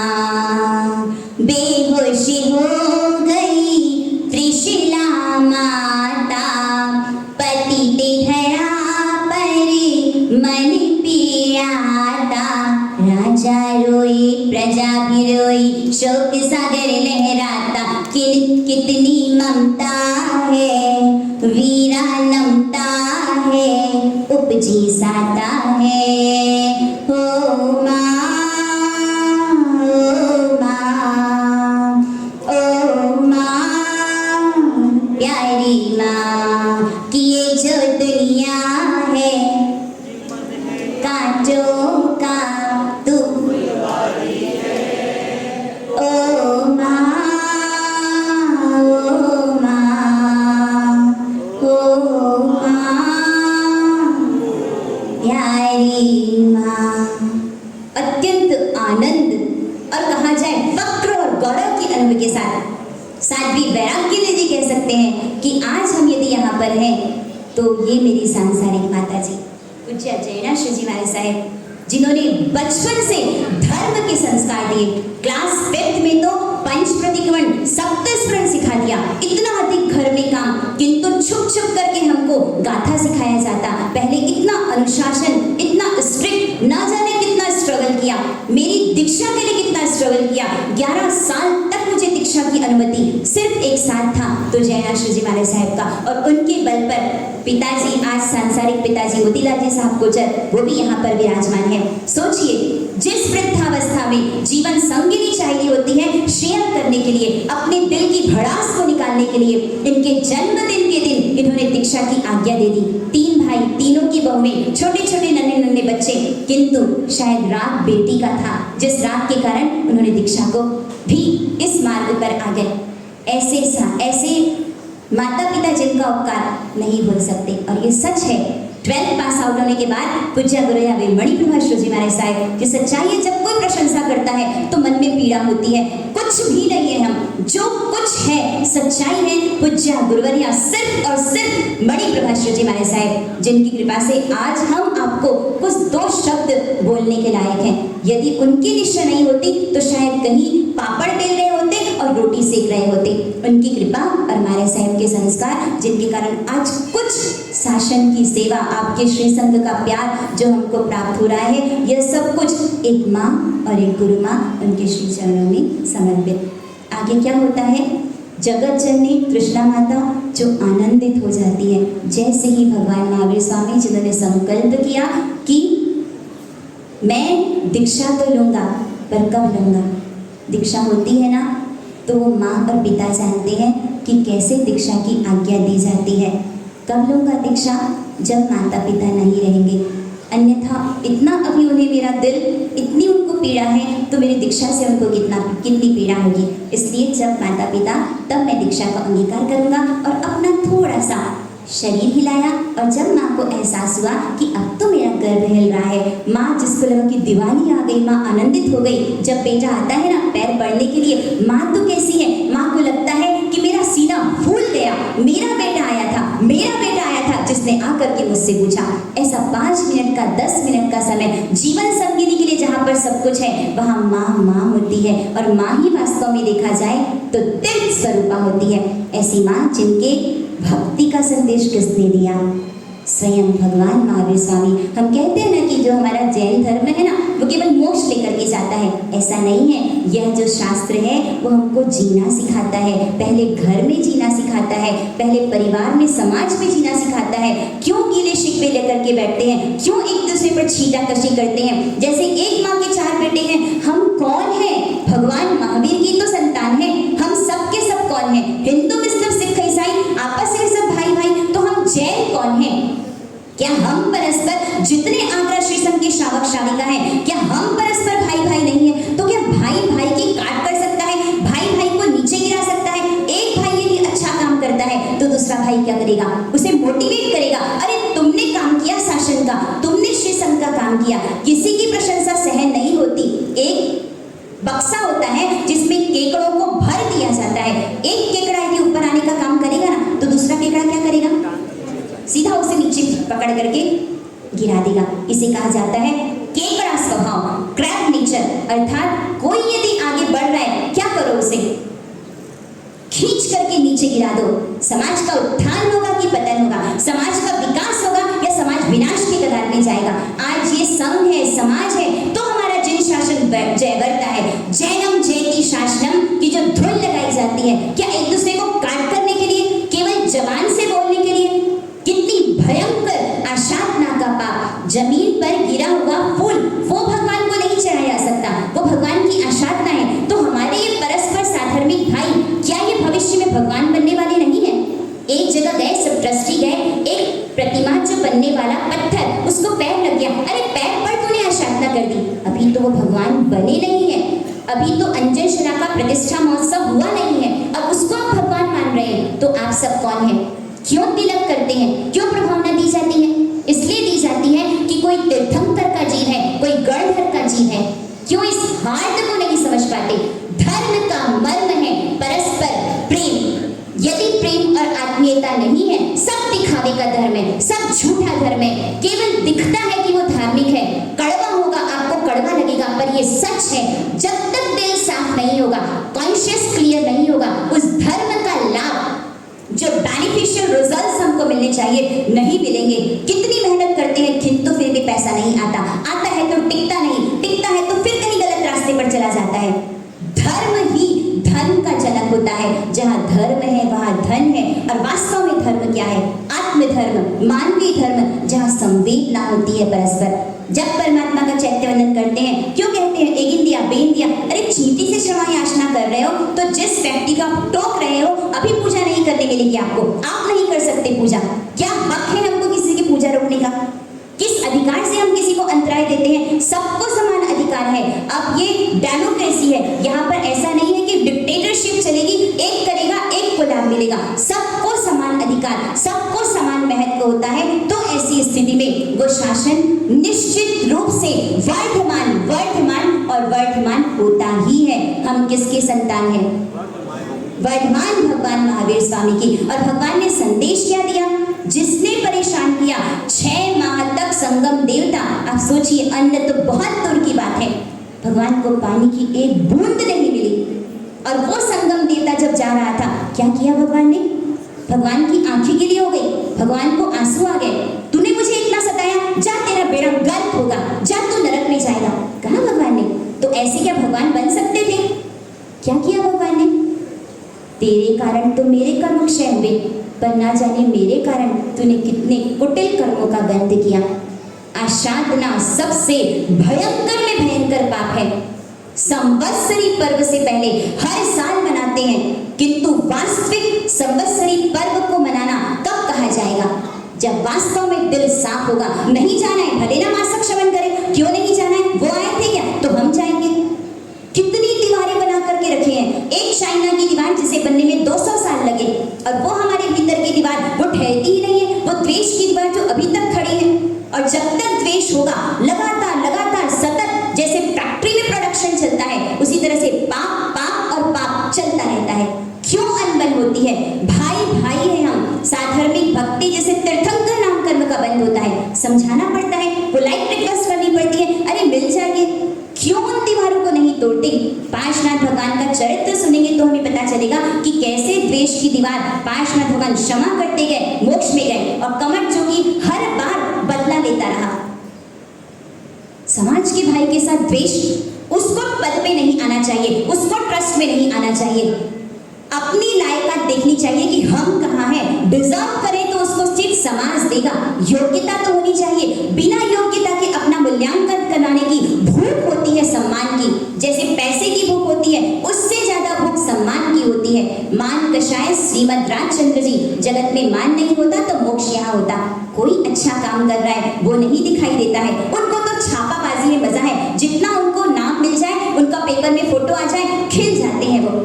दूसरों की निंदा करने में जितना मजा आता है, कोई अच्छा काम कर रहा है वो तो देखिए। आज जहाँ पैसा है ना, आप लिख करके रख लीजिए, चाहे शासन का काम है या धर्म का काम। पैसा का काम पैसे से ही होता है, और धर्म का काम धर्म से ही होता है। सबका अपना अपना महत्व है। दिल का महत्व है तो आंख का भी महत्व है, धन का महत्व है तो धर्म का भी महत्व है। हो सके तो पुराने गिले शिकवों को भुला करके, पूरी तरह से ब्रेन वॉश करके, जब तक के शुद्ध अंतःकरण नहीं होगा, धर्म वहां पर नहीं टिकेगा। उत्तराध्याय सूत्र जिसमें भगवान महावीर स्वामी ने कहा है, धम्मो शुद्धस्य चिट्ठई। कितनी भी भगवान की पूजा कर लीजिए, क्लियर कहा गया है, सब कुछ बोले तो भी अच्छा नहीं लगता। विष अनुष्ठान जिसे कहा गया है, पॉइजनस रिचुअल जिसकी संख्या दी गई है। मन साफ नहीं है, एक भगोना भी साफ करके दूध लिया जाता है, अन्यथा वो दूध फट जाएगा। तो क्या मन साफ नहीं होना चाहिए? चेहरा चमकना चाहिए, तो क्या मन नहीं चमकना चाहिए? सोचिएगा, यदि हम बहुत अच्छे हैं, बार बार हम कह रहे हैं कि आपका आगरा श्री संघ काबिले तारीफ है, भले संख्या में कम है, किंतु क्वालिटी वाइज आपका श्री संघ बेहतरीन श्री संघ है, इसमें कहीं कोई तोमत नहीं है। किंतु फिर भी धोबी होता है, वह क्या करता है? कहीं भी दाग धब्बा होगा, एक धब्बा भी होगा ना, लेकर के जाओ, वापस क्लीन करके लाओ। भगवान महावीर ने साधु को क्या कहा है? एज अ वॉशरमैन, धोबी की तरह। क्यों? क्योंकि आपके हम पर उपकार हैं। आज हमको एक चिंदा भी चाहिए ना, तो हम किस पे डिपेंड है? एक मांगते हैं, अरे भाई साहब 3 हो, 3 लड्डू तो लो। तो क्या लड़ेंगे झगड़ेंगे क्या एक लड्डू के लिए? आज लड्डू पेड़ा जो बहराना हो, कभी हाथ इकट्ठा नहीं होता शावक का।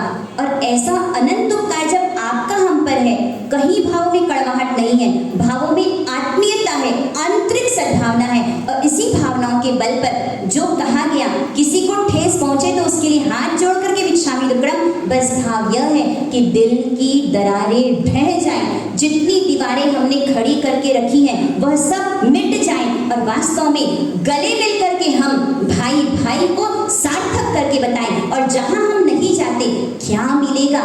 क्यों नहीं जाते?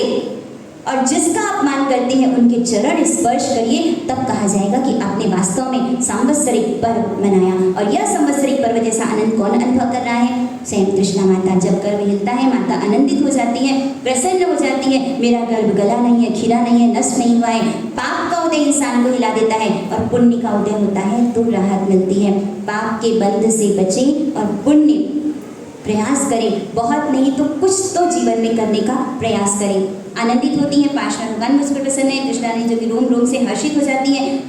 जगह जगह ध्वजाएं फहराई जाती है, तोरण बांधे जाते हैं, पंचवर्णी पुष्पों के ढेर लगाए जाते हैं, मंदिरों में स्नान पूजा पढ़ाई जाती है। इस तरह सर्व तरफ आनंद ही आनंद जो कि बढ़ रहा था। इस समय भगवान ने अभिग्रह धारण किया कि माता पिता के जीते हुए मैं दीक्षांगिका नहीं करूंगा। उस समय 6.5 माह पूर्ण हो चुके थे।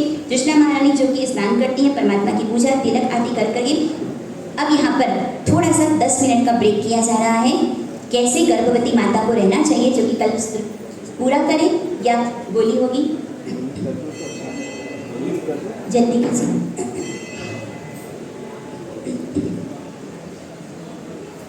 अति उष्ण अतिशीत आप प्रारंभ कीजिए।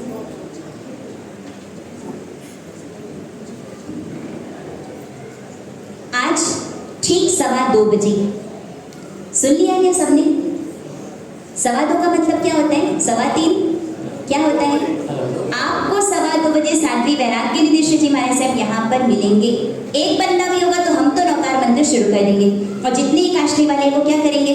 सबका बैग साथ में आया होगा, सूटकेस है ना। आज भगवान का क्या करना है? Birthday celebration.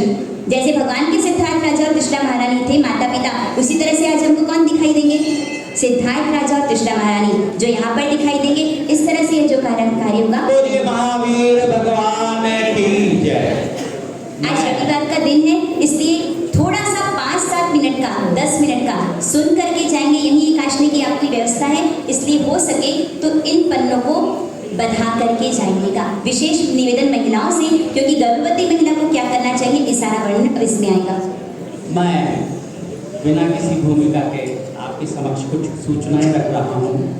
सर्वप्रथम अक्षर निधि तप, जो कि 17 तपस्वियों द्वारा आज उपासना का तप है, एवं मोक्ष तप, जिसमें कि 35 तपस्वियों की आज उपासना का तप है। इसकी